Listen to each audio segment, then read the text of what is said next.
You're right, everyone. So I wanted to do a video on Red Dead Redemption 2, specifically why it kind of fell off, the online at least. So let's get started.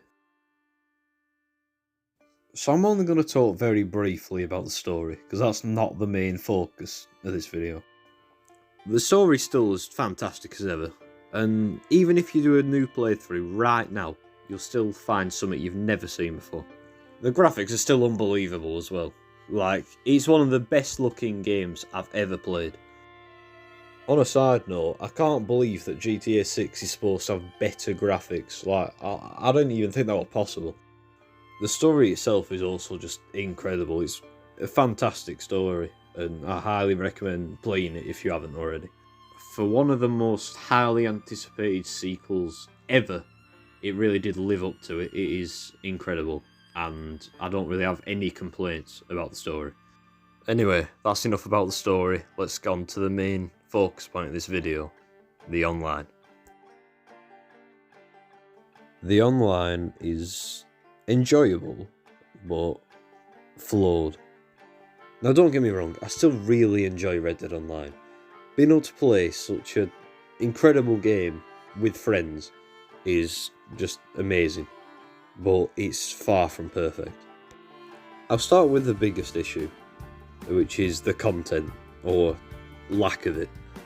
Just take the gameplay in the background for example. This is completely unintentional on my part, but proves my point perfectly. Despite me going to two completely different random missions, they're the exact same. Editor me here, the videos actually turned out shorter than expected, so you won't be able to see both missions in their entirety.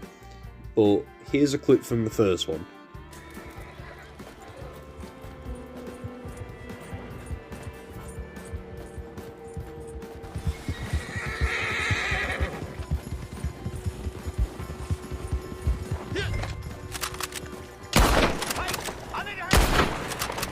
And here's a clip from the second one.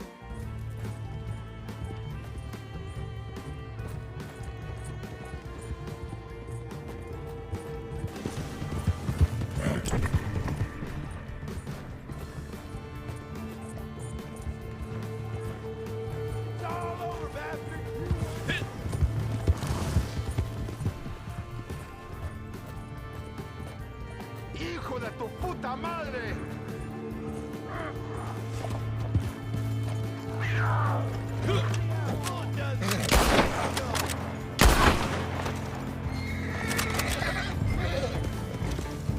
¡Órale!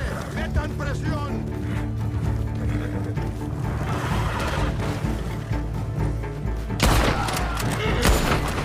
You see what I mean? Both missions are the exact same. The only difference is you talk to different NPC to start.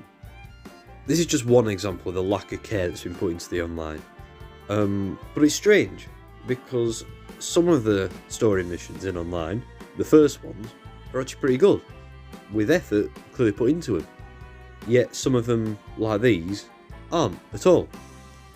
Another thing that's also linked to the lack of content is the lack of updates that have been coming out. Now this was fine for a while after release, because they're adding pretty big updates pretty frequently, like the Bounty Hunter and the Moonshiner. Well, this all just suddenly seemed to stop, just seemed to fizzle out, and we've not really had a big update since. It just gives the feeling that the game's been abandoned, and no one's really sure why, though we have some ideas. The biggest suspected reason is money. If you think about GTA Online, even now, Rockstar rakes in about $800 million a year, and that's from shark cards alone. Now, I weren't able to find a figure for how much gold bar purchases bring them, however, it's almost certainly much less than shark cards. And this could be as simple of a reason as to why.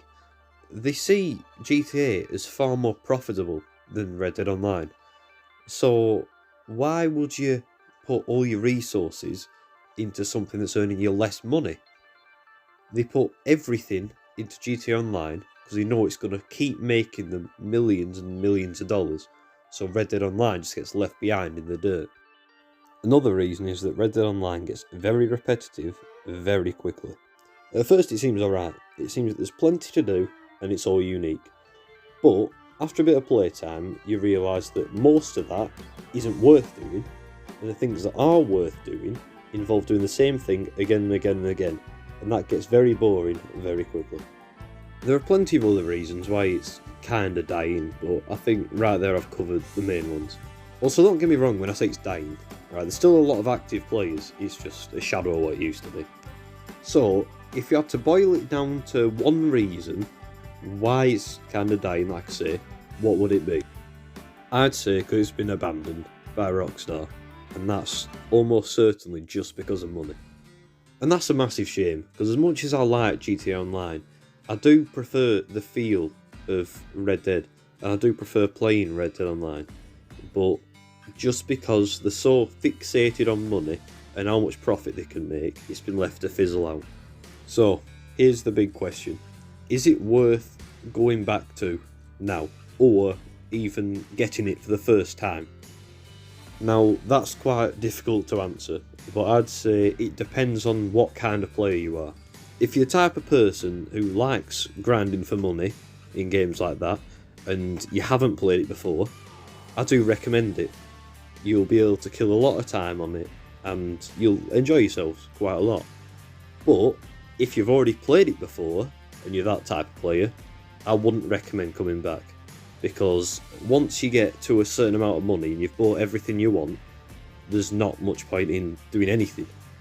Now, if instead you're the type of player that doesn't like to do that, and just want to get on and do some missions or whatnot to have some fun, then I wouldn't recommend it, either coming back or buying it new, because it's far inferior to GTA in that regard, just because there's not much to do. But one thing is for certain, no matter what type of player you are, if you have a few friends that'll play it with you, I highly recommend playing it. Whether it's coming back to it after not playing it for a while, or buying it and all starting fresh, it really shines if you're in a posse with your friends. Like me personally, I've spent a lot of time playing it, and I've bought essentially everything that I care to. But I'll still go back on it and play it occasionally, but that's typically only when my friends are going on with me. Otherwise, I wouldn't play on my own. But I'd say it all depends on what type of player you are and whether or not you have friends to play with you. So I'll let you decide. Anyways, thanks for watching, and I'll catch you in the next one.